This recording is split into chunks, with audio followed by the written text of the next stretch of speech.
Rajshahi motor শ্রমিক ইউনিয়নের আসন্ন নির্বাচন ঘিরে দ্বন্দ্বে সব রুটে বাস চলাচল বন্ধ করে দিয়েছেন শ্রমিকরা।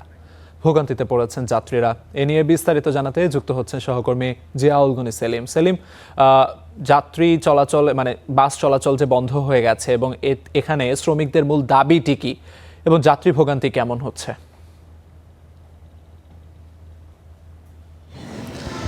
আলিফ, আসলে 2024-এর 5ই আগস্টের পর রাজশাহী মোটর শ্রমিক ইউনিয়নের যে কমিটি ছিল না, এরপর কমিটি নিয়ে আসলে এই দ্বন্দ্বটি কিন্তু এখন পর্যন্ত চলে আসছে দুইটি গ্রুপের মধ্যে। এখানে মূলত শ্রমিক ইউনিয়নের দাবি যে তাদের যাতে নির্বাচনটা হয়, নির্বাচনের জন্য নির্বাচন কমিশন গঠন উপলক্ষে গতকাল রাজশাহী জেলা প্রশাসকের কার্যালয়ে একটি সভা ছিল। সেই সভায় নির্বাচন কমিশনের প্রতিনিধি হিসেবে মালিক পক্ষের একজন প্রতিনিধিকে যুক্ত করা হয়েছিল জেলা প্রশাসকের সিদ্ধান্তে। তবে এইটারই প্রতিবাদে আসলে মালিকরা সেই সভা ত্যাগ করে এসে মূলত বিকেল থেকেই বাস বন্ধ বা কর্মবিরতির ঘোষণা দেয়। সেই থেকে আসলে বাস চলাচল সীমিত হয়ে যায়। গত রাত পর্যন্ত সীমিত আকারে বাস চলাচল করছে। তবে এখন থেকে অর্থাৎ সকাল থেকে রাজশাহীর সকল রুটে বাস চলাচল একেবারে পুরোপুরি বন্ধ হয়ে গেছে। এমনকি দূরপাল্লা ঢাকা সহ বিভিন্ন যে দূরপাল্লার যে বাসগুলো আছে সেগুলো কিন্তু আসলে চলাচল বন্ধ। এখন আমরা দেখছি পুরোপুরি কাউন্টারগুলো সবগুলো কাউন্টার একেবারে বন্ধ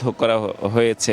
ফলে এখন পর্যন্ত শ্রমিকদের কোনো পক্ষই অবশ্যই স্ট্যান্ডে বা কাউন্টারে আসেননি। আমরা কথা বলেছিলাম তাদের সাথে। তারা জানিয়েছেন যে তাদের অতীতের যে বিভিন্ন মামলা আছে, তাদের যে দ্বন্দ্ব আছে সেগুলো নিরসন হওয়া এবং তাদের নির্বাচন কমিশনের কোনো ধরনের মালিক পক্ষকে না রেখে প্রশাসনের তত্ত্বাবধানে একটি নির্বাচন করার এই দাবি তারা জানিয়েছেন। আমরা কথা বলেছিলাম জেলা প্রশাসকের সাথে। তিনি জানিয়েছেন যে তাদের এই সমস্যাটির সমাধানে তারা কাজ করছেন।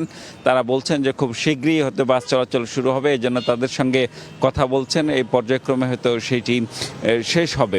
একটু জানিয়ে রাখি যে এই যে দ্বন্দ্ব, তাদের এই দ্বন্দ্বটা আসলে দীর্ঘদিনের দ্বন্দ্ব।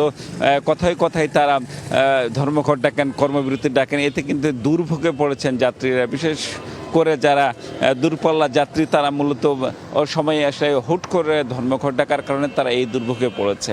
তো আলিফ, রাজশাহী থেকে বাস চলাচল বন্ধের খবর আমার কাছে এই ছিল সর্বশেষ। সেলিম, আপনাকে অসংখ্য ধন্যবাদ।